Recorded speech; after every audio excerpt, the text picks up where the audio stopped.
ವೀಕ್ಷಕರೇ, ವಿಜಯ್ ವಾಯ್ಸ್ ಕನ್ನಡದಲ್ಲಿ ತಮ್ಮೆಲ್ಲರಿಗೂ ಸುಸ್ವಾಗತ. ನಾನು ಯೂಸುಫ್ ಬೇಪಾರಿ. ಈಗ ನಾವು ಹುಬ್ಬಳ್ಳಿಯ ಒಂದು ಸುಂದರವಾದ ಕಾರ್ಯಕ್ರಮದಲ್ಲಿ ಬಂದು ನಿಂತಿದ್ದೀವಿ. ಅದು ಗಾಳಿಪಟ ಅಂತೇಳಿ ಭಾರತೀಯ ಜನತಾ ಪಾರ್ಟಿ ಪಕ್ಷದಿಂದ ಆಗುತ್ತಿರುವಂಥ ದೊಡ್ಡ ಕಾರ್ಯಕ್ರಮ, ಅಂತಾರಾಷ್ಟ್ರೀಯ ಕಾರ್ಯಕ್ರಮನೂ ಅನ್ಬೋದು.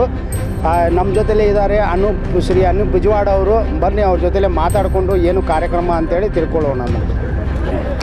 ಇವತ್ತು ಇದು ನಮ್ಮ ಅಂತಾರಾಷ್ಟ್ರೀಯ ಗಾಳಿಪಟ ಆಚರಣೆ ನಾವು ಮಾಡ್ತಾಯಿದ್ದೀವಿ.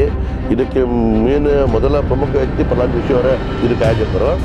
ಇವತ್ತಿನ ದಿವಸ ನಾವು ಮಕ್ಕಳಿಗೆ ಚಿತ್ರಕಲಾ ಸ್ಪರ್ಧೆ, ವಿವಿಧ ಆಟಗಳು, ಚಿನ್ನಿ ದಾಂಡು, ಗೋಲಿ ಆಟ, ಬಗರಿ ಆಟ, ಇವೆಲ್ಲ ಆಟಗಳು ಮಕ್ಕಳಿಗೆ ಏರ್ಪಡಿಸಿದ್ದೀವಿ.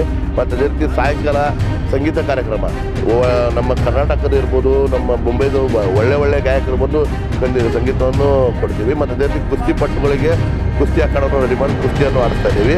ಮತ್ತು ಇದು ಒಟ್ಟಿನಲ್ಲಿ ಇದು ಸಾಂಪ್ರದಾಯಿಕವಾಗಿ ಎಲ್ಲ ಜನರಿಗೆ ಒಳ್ಳೆಯ ಅನುಕೂಲಕರದ ಒಂದು ಕಾರ್ಯಕ್ರಮ ಇದು. ಮತ್ತು ಇದರಲ್ಲಿ ನಮ್ಮ ರಾಮ ಮಂದಿರದ ಒಂದು ಫೋಟೋಗ್ರಾಫ್ ಮಾಡ್ತಾಯಿದ್ದೀವಿ. ಅಂದರೆ ಒಂದು ಸ್ಟುಡಿಯೋ ಟೈಪ್. ಅಲ್ಲಿ ಹೋದ್ರೆ ನಿಮಗೆ ಅಲ್ಲಿ ಹೋಗಿ ಆರತಿ ಬೆಳಗಿದ್ರೆ ಅಲ್ಲಿ ಒಳಗಡೆ ಹೋದ್ರೆ ಸಾಕು ನೀವು ರಾಮ ಮಂದಿರಕ್ಕೆ ಆರತಿ ಬೆಳಗ್ಗೆ ಕಾಣ್ತಿದೆ. ಆ ರೀತಿ ಒಂದು ಕಾನ್ಸೆಪ್ಟ್ ಇದೆ ಇಲ್ಲಿ ಒಳಗಡೆ. ಹಾಗಾಗಿ ಇದು ಸಾಹೇಬರು ಇದನ್ನು ಮಾಡಿ ಜನರಿಗೆ ಒಂದು ಒಳ್ಳೆಯ ಮೆಸೇಜನ್ನು ಕೊಡ್ತಾ ಇದ್ದಾರೆ.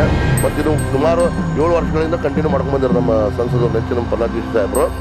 ಅವರಿಗೆ ದೇವರು ಒಳ್ಳೇದು ಮಾಡಲಿ. ಮತ್ತು ಈ ಕಾರ್ಯಕ್ರಮ ಯಶಸ್ವಿಪೂರ್ಣವಾಗಿ ಇಲ್ಲಿ ಎಲ್ಲ ಜನರು ಬಂದು ಈ ಕಾರ್ಯಕ್ರಮವನ್ನು ಯಶಸ್ವಿ ಮಾಡಬೇಕು ನಾನು ಮನವಿಯನ್ನು ಮಾಡ್ಕೊಳ್ತೀನಿ. ಇದೇ ಓಕೆ ಸರ್, ತುಂಬ ಧನ್ಯವಾದ.